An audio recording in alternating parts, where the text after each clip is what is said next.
This is KGW News at noon. Hello, everyone. I'm Brenda Braxton. We heard from Multnomah County today that a rabid bat was discovered in the Grant Park neighborhood of Northeast Portland. It's the first time that's happened in 7 years. A family found the bat in their backyard after they spotted their dog playing with it. The dog's in quarantine right now. It's going to be okay, and no people were exposed. But it really is a good reminder to make sure your own pets are up to date on their rabies shots. And if you see an animal that appears to be sick, Multnomah County recommends giving them a call at 503-988-7387. Rabies cases are rare here in Oregon, but we talked to the county about what to do if you're concerned. You can see that interview tonight on KGW News at 5. Well, emails and messages about Newberg High School are once again filling KGW's inbox. Here's what's happening this time. Some black students are seeing their names and faces pop up on a social media slave trade. The comments, they're disturbing, some even encouraging violence. We talked to one parent whose black child goes to Newberg High.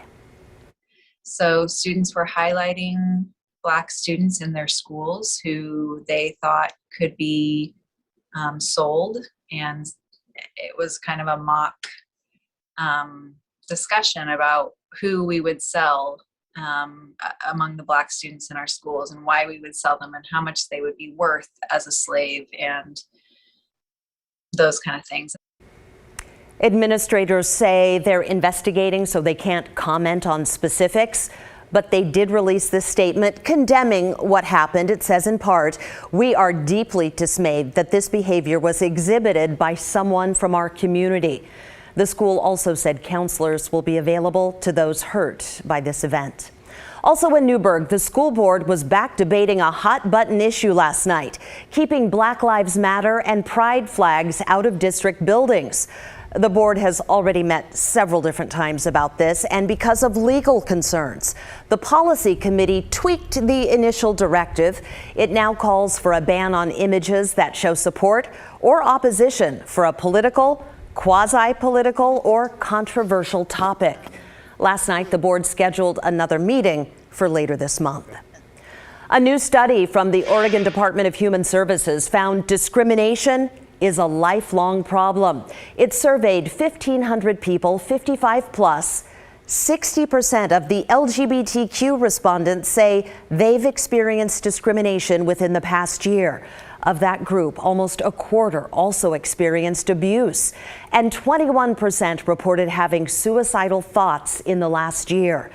If you or someone you know is struggling, call the National Suicide Prevention Lifeline.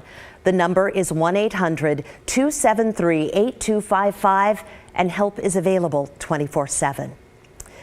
Well, it was a bumpy start to the school year in Southern Oregon. OSHA is now looking into complaints that one district is violating COVID guidelines.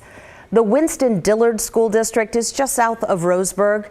Students there did not have in-person learning yesterday. The district said 3 teachers resigned in the past few days, but didn't say why.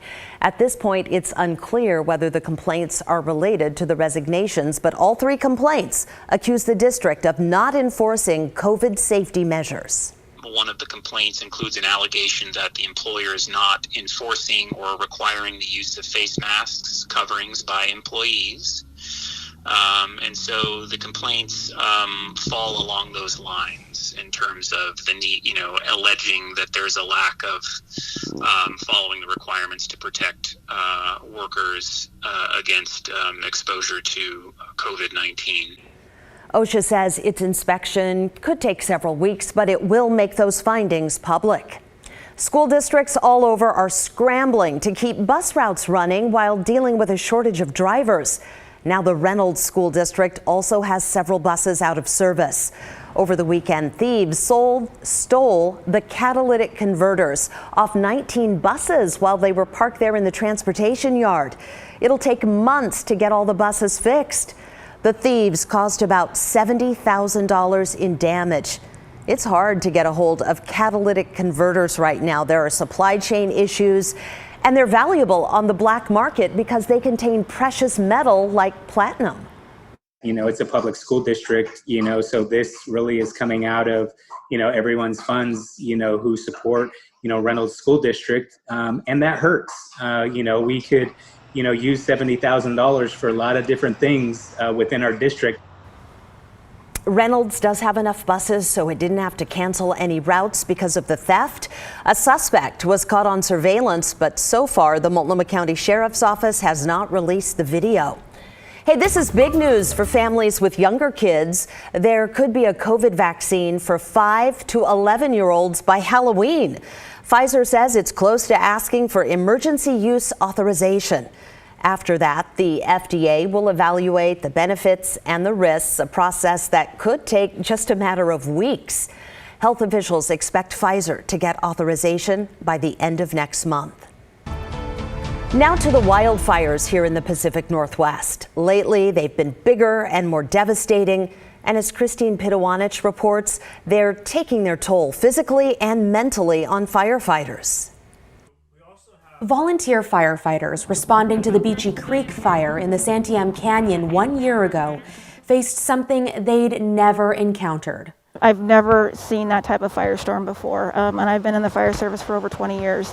But I think even more so, it was in our backyard. Amber Cross works for the Oregon State Fire Marshal's office and is also a volunteer firefighter with the Sublimity Fire District. She remembers how surreal it was to fight such a huge and active fire. And just mentally, I think people are just, you know, it's exhausting. That's why she says it's so important to address the mental health needs of first responders. Her 2-year-old golden retriever, Proby, helps her do it. He is our certified canine, comfort canine, and most recently, Proby and I just joined up with first responder therapy dogs. So we are the first team in Oregon to be part of this group. Say hi, Tommy. Proby has gone to a number of fires to give first responders a break from the firefight or their own thoughts. It's amazing what animals can do. Damon Faust, deputy chief for the Idana Detroit Rural Fire Protection District, knows all about the importance of mental health. While helping on the bootleg fire in southern Oregon this summer, he found memories of last year's fire are still fresh in his mind. And the sky looked just like it did out here in Idana, Detroit.